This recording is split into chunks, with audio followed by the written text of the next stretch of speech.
Ay mga palangga, ito po yung likod, buhay mahirap, buhay, probinsya mga palangga. Dito man po tayo sa ating pangalawang area po ng ating babuyan mga palangga. So dito po yung mga inahin po natin mga palangga. So maglilinis naman po tayo at magpapakain po mga palangga.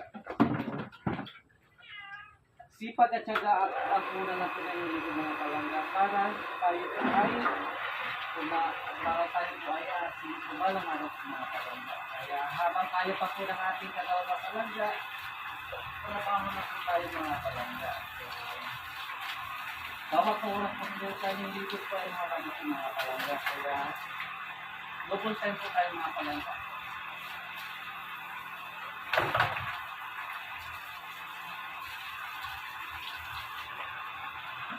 So, yan lang po muna mga palangga. Ingat po palagi. Angel, this is all. Bye for now.